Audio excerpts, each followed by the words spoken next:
Halaman 5 dulu. Wa innama syaraful ilmi, wis ketemu ya. Wa innama syaraful ilmi likaunihi wasilatan ila taqwa allati yastahiqu biha al-karamah indallahi ta'ala wa sa'adah al-abadiyah.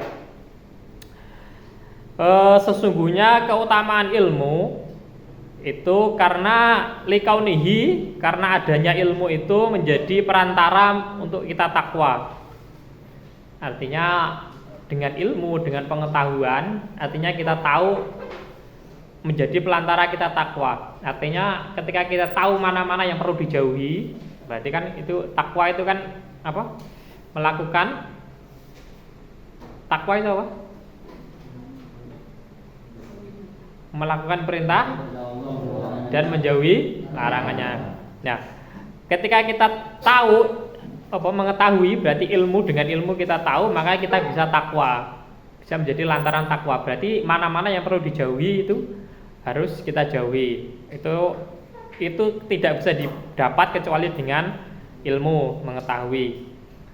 Dan ketika sudah kita sampai menjadi taraf takwa, maka yastahiqu biha al-karamah indallahi ta'ala, maka kita akan mulia di hadapan Allah Subhanahu wa taala, wasa'adata al-abadiyah, dan juga kita akan bejo itu bahasa Indonesia apa?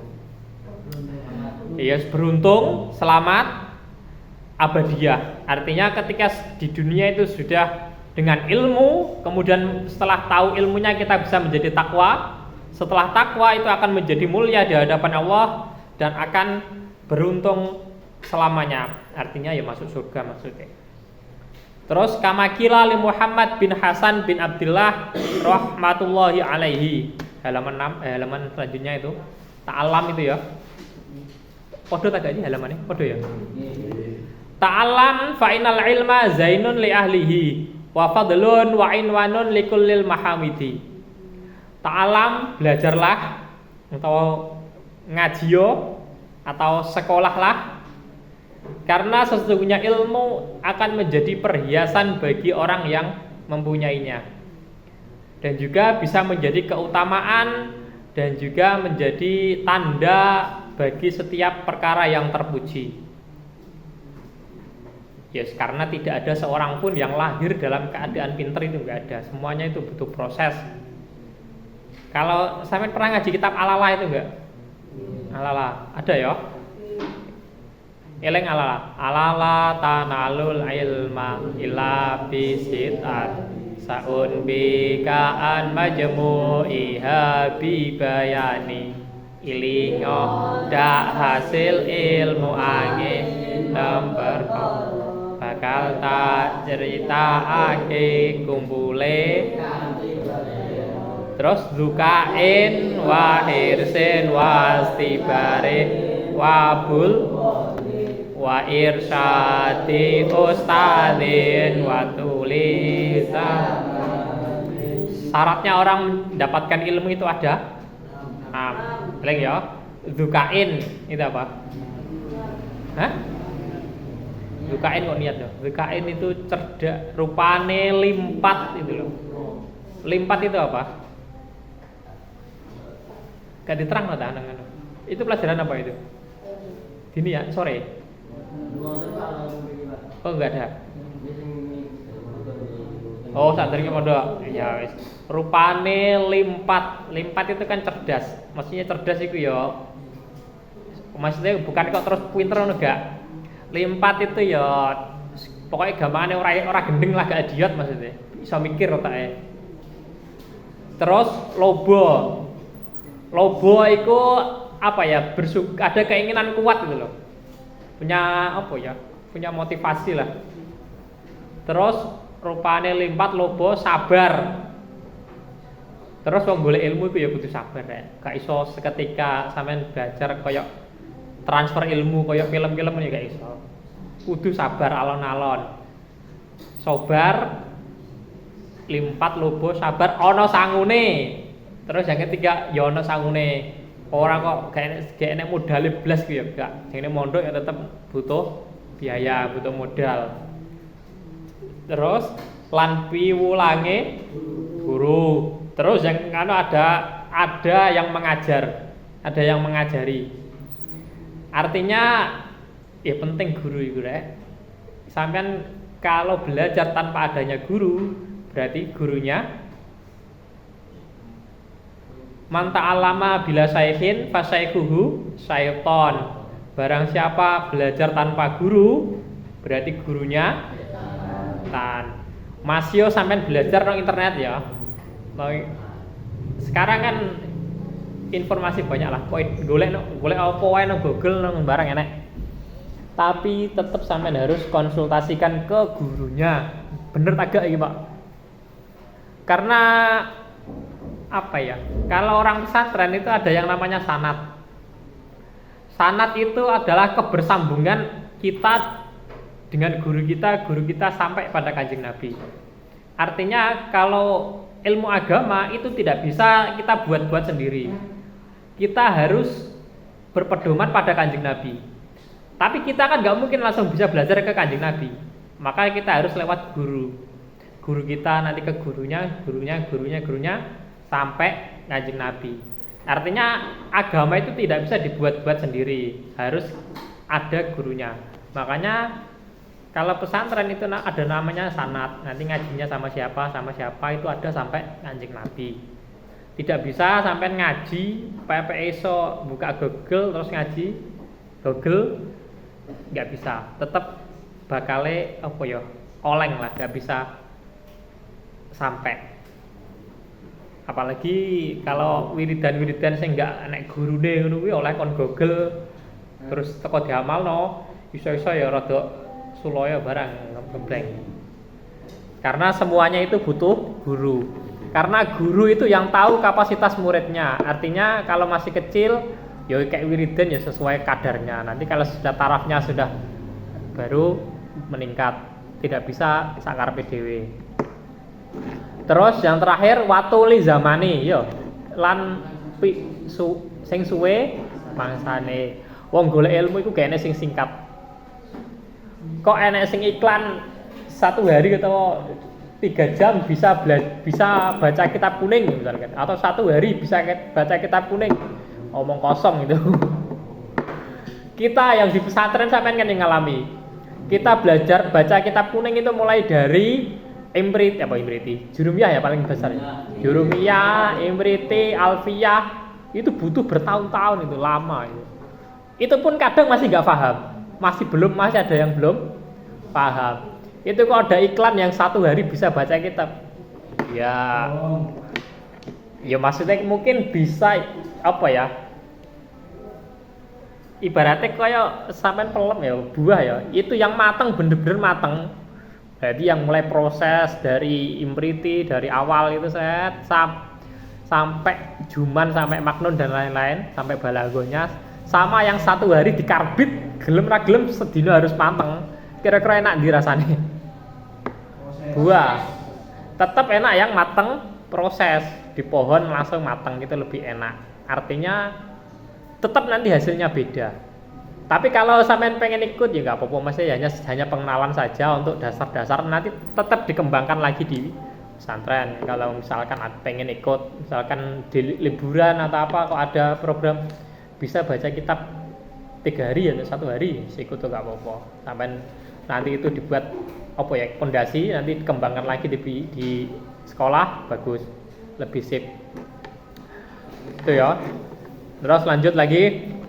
Wakun mustafidan kulla yaumin ziyadatan minal ilmi wasbah fi bukhuril fawaidi. Jadilah kamu setiap hari itu mengambil faedah dari ilmu dan berenanglah dalam lautan faedah. Artinya setiap hari sampean itu harus ada penambahan kualitas.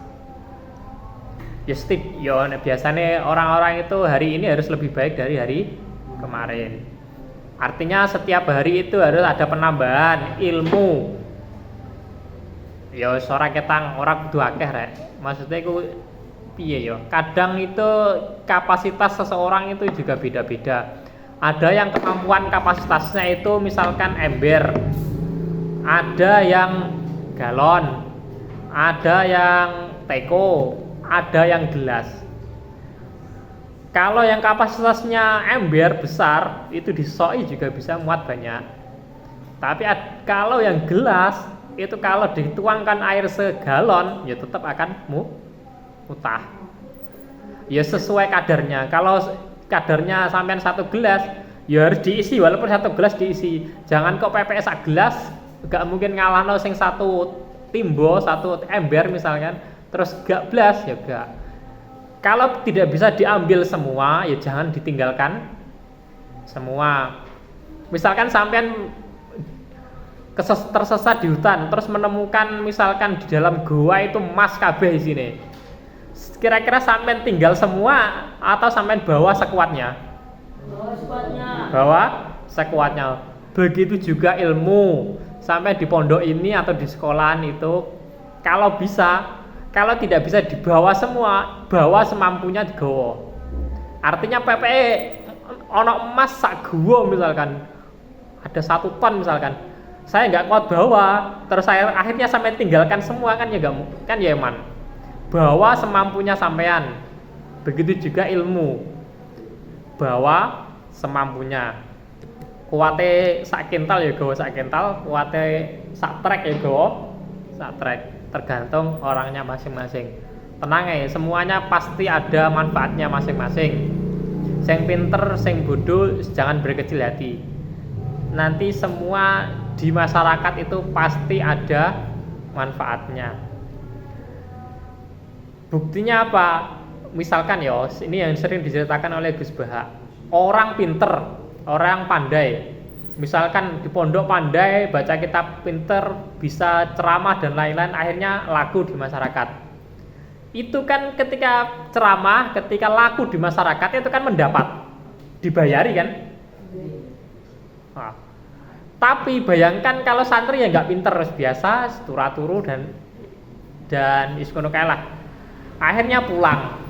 Karena pulang, santri melarat, akhirnya merantau ke Kalimantan misalkan, atau ke Papua, di pedalaman. Nah, ketika di pedalaman itu kan nggak ada masjid, nggak ada musola, akhirnya bikin musola atau bikin masjid. Di situ karena nunjuru hutan ya, akhirnya kan ya mulai nggawe masjid, terus yo ngimami, iya apa? Ismulang dewe, sembarang dewe, jemput kayu digawe kan. Yang pinter kan mendapat, tapi yang bodoh, yang temangsang di Kalimantan itu tadi, yang di pedalaman, dia kan malah membangun baru, artinya membangun agama di situ baru. Pondasi pertama ada pengenalan agama di orang itu. Bagus mana? Orang pinter sama orang bodoh?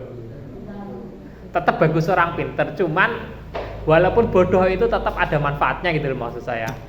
Tidak kok semena-mena kalau yang goblok terus tidak berguna itu enggak, tetap ada manfaatnya. Yang penting mau berusaha.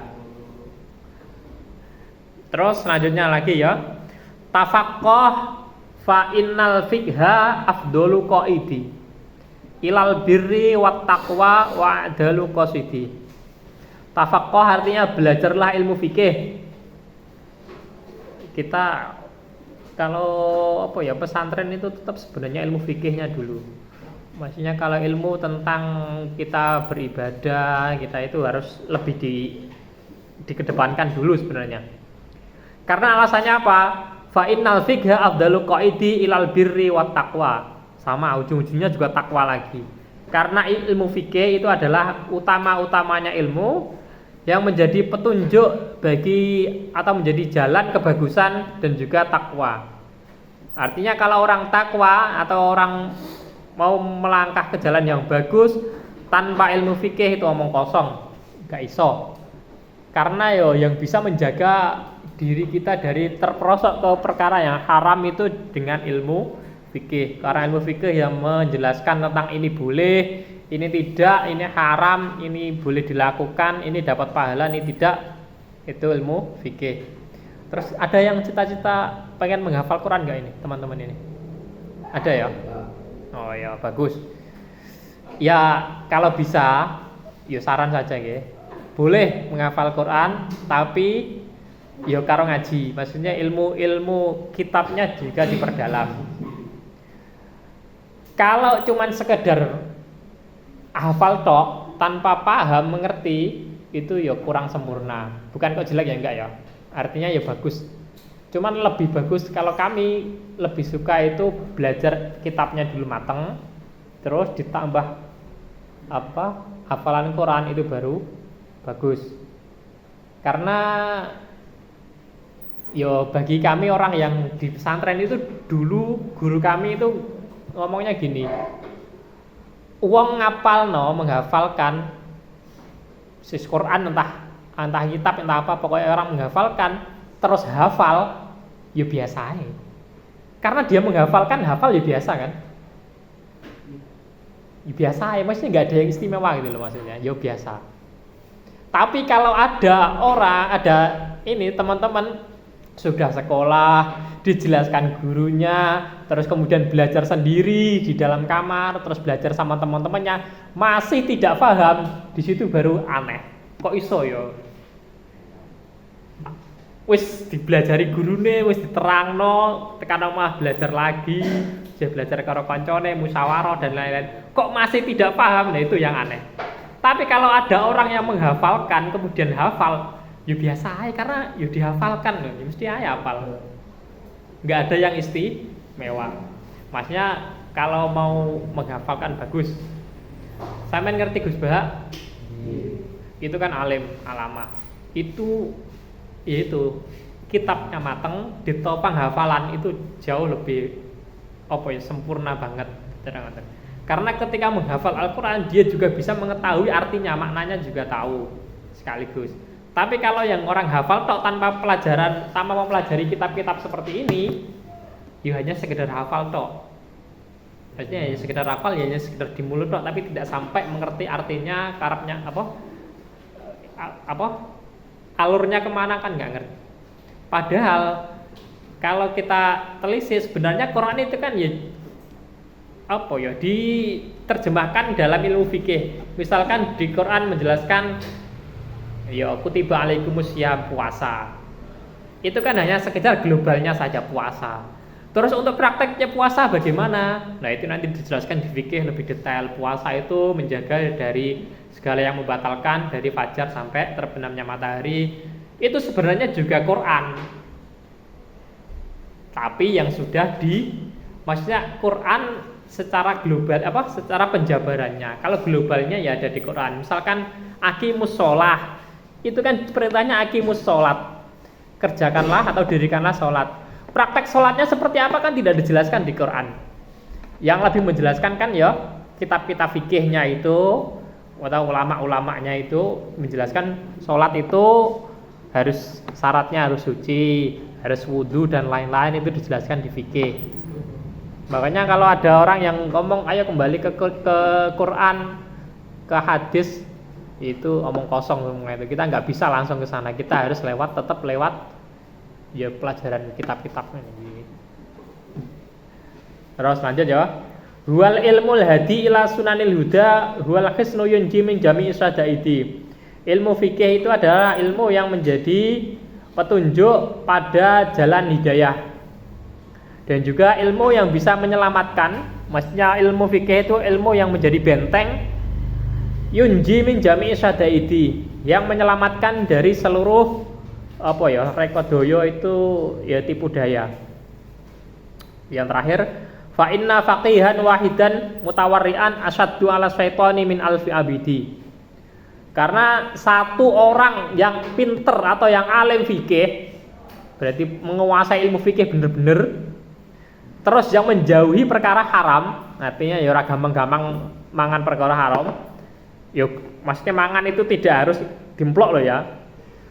Maksudnya kok ya nek barang, nek duit disai ku ya ibaratnya kayak mangan, maksudnya itu tetap enggak boleh. Menjauhi perkara haram itu enggak cuma makan tok, ya ngambil, jupuk, nyolong itu juga haram. Satu alim fikih, orang yang paham betul fikih, yang menjauhi perkara haram itu lebih berat bagi setan daripada 1000 orang ahli ibadah. Paham ya? 1000 orang ahli ibadah itu lebih mudah digoda daripada satu orang alim fikih. Makanya ada guyonan orang alim fikih, wong pinter, wong alim fikih, orang yang bener-bener paham fikih tidur itu nggak bakalan diganggu oleh setan. Tapi orang ahli ibadah tapi goblok ngibadah itu nggak bakalan diganggu oleh setan karena ibadahnya jelas keliru, karena tidak berdasarkan dengan ilmu. Artinya syarat rukunnya nggak dipelajari, orang-orang ibadah kan jelas salah. Tapi wong ahli ibadah yang turu malah dikipasi karo setan. Soalnya apa bahaya? Karena tangi benerno malah bisa membenarkan yang salah. Makanya kan sudah sering dibicarakan ya, wong belajar ilmu ini ngaji 1 jam, paham boga 1 jam ya gak harus 1 jam ya, setengah jam. Terus pokoknya majelis ilmu, wong sing belajar ilmu itu lebih bagus daripada sholat 1000 rakaat. Pernah ngelakoni? Nggak pernah. Itu 1000 rakaat itu lebih bagus sampai duduk belajar pelajaran pondok. Itu lebih bagus, pahalanya lebih besar. Makanya bersyukurlah yang sedang di pondok itu ngaji tok wis kaya wong salat 1000 rakaat. Salat sunat maksudnya, salat wajib, bukan salat wajib.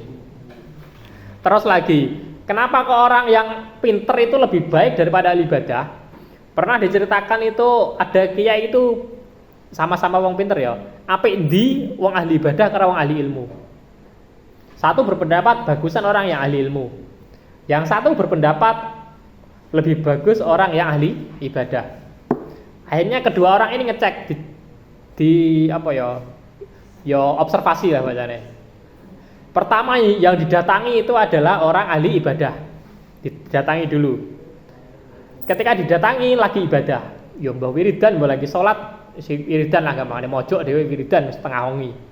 Terus sama dua orang ini terus digoda, maksudnya dibengoi lah, tapi dalam orang ngetok tapi dibengoi nang peteng-petengan.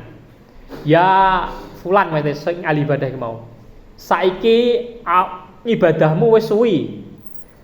Wis pirang-pirang tahun ibadah. Saiki awakmu, aku iki pangeran.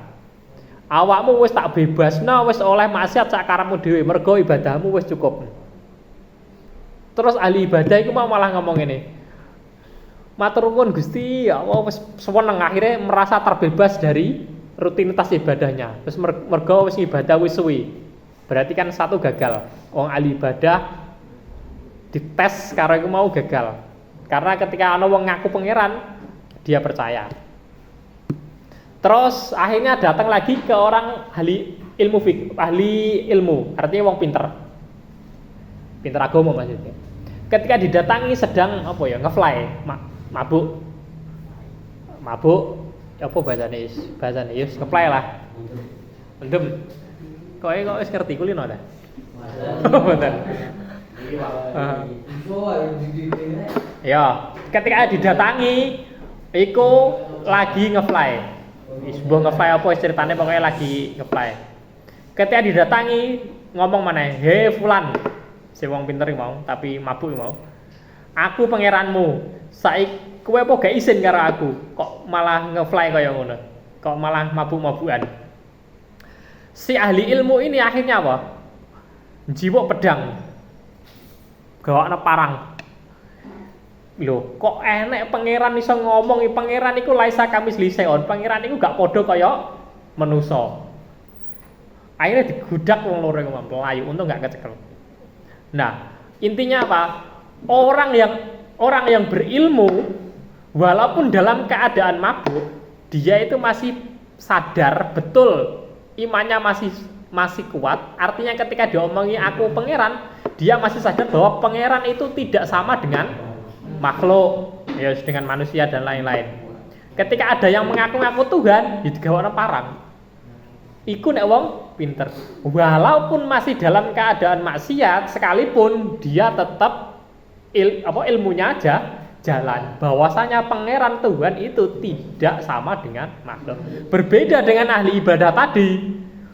Ketika sudah ibadahnya merasa sudah puncaknya, wis koyo pol-polan ibadah, akhirnya didatangi, aku iki pangeran, awakmu saiki wis bebas. Terus akhirnya seneng bebas, merasa terbebas.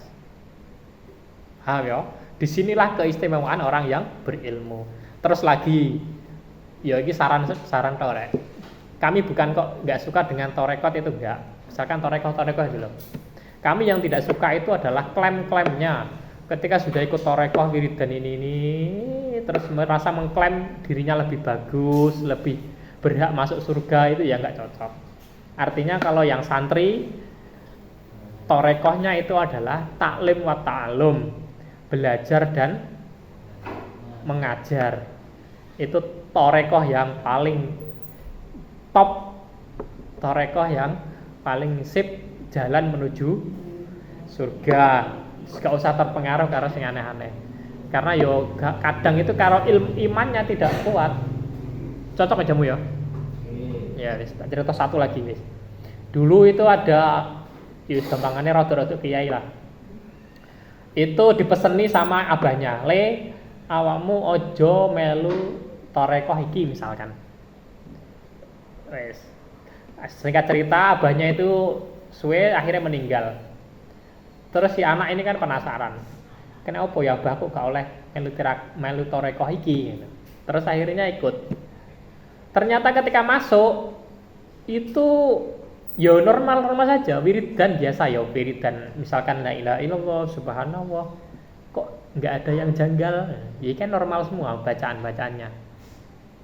Terus kelamaan setelah beberapa sudah lama torekoh itu dijalani, suatu ketika itu akhirnya ketika wiridan itu moro-moro awake iku metu sinar kabeh.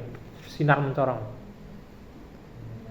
Ketika bersinar itu yaiku mau terus didatangi kayak saiki derajatmu sudah tinggi sekali. Sekarang sampean sudah bebas. Terus akhirnya orang ini sadar. Kok iso yo? Berarti bener omongannya abahku dhisik. Wong sekelas aku, awak dhewe iki sing isih akeh maksiat, kok iso sampai koyo ngene? Iso bersinar, iso wis ketemu wong sing membebaskan awak dhewe. Berarti inilah yang dikhawatirkan abah saya ketika saya sudah sampai titik ini akan bergeser, artinya wis iktikadnya atau keyakinannya akan berubah. Lagi-lagi yang menjadi penyelamat dia adalah ilmu fikih. Karena apa? Yaiku mau wong sekelas koyo aku wae sing isih dalam arti kurang lurus yo rada-rada nyerempet-nyerempet maksiat, wiridan yo rapat ya apa? Perkara yo apik-apik nemen kok iso sampai koyo ngene iki. Dan disitulah yang mengkhawatirkan. Bukan kok terus jelek ya enggak. Ya bagus. Cuman ternyata kalau pondasi ilmu fikihnya tidak kuat, akhirnya digoyang dikit, digeser ngono ku, terus akhirnya tekadnya rubah, terus merasa dirinya bagus dan merasa dirinya sudah terbebas, boleh melakukan apa saja. Berarti kan itu sudah keluar dari jalan atau syariat Islam, yang mana Islam itu tetap melarang perkara yang haram ya selamanya haram, yang halal tetap halal. Bukan kok ketika sudah mencapai makom PP wiswiri dan suwi terus oleh ngelakoni apa wae, itu tidak dibenarkan. Makanya dadi wong dadi santri yo gak usah gumunan. Ana wong iso miber, iso ngilang, bacok gak tedes, wis gak usah gumunan, biasa ae. Kanjeng Nabi ku ketika perang Uhud ngerti, diantem watu ya giginya tanggal, giginya copot. Iki wis manusiawi ae. Iku Kanjeng Nabi sing dikawal karo malaikat gak tahu turu. Apa meneh awak dhewe kok pengen jaduk, pengen iso miber, pengen iso wis gak usah aneh-aneh. Sing penting balik maneh wasarafu mulyane manusia itu dengan ilmu. Kalau bisa nek ngedikno pondok noma ya aja ngedikno pondok tirakat. Pondok iku ya ngaji, ora enek tirakat-tirakatan. Sampeyan mondok ya wis tirakat. Gak HP-an kan? Gak metu, gak apa-apa, kadang gudiken barang wis tirakat iku wis. Insyaallah wis barokah. Turu nang pondok tok wis barokah. Pokoke sempet apa maneh gelem mempeng sinau. Wis cukup ya. Wallahu a'lam bishawab. Al-Fatihah. أعوذ بالله من الشيطان الرجيم بسم الله الرحمن الرحيم الحمد لله رب العالمين الرحمن الرحيم مالك يوم الدين إياك نعبد وإياك نستعين اهدنا الصراط المستقيم صراط الذين أنعمت عليهم غير المغضوب عليهم ولا الضالين آمين. Berdoa.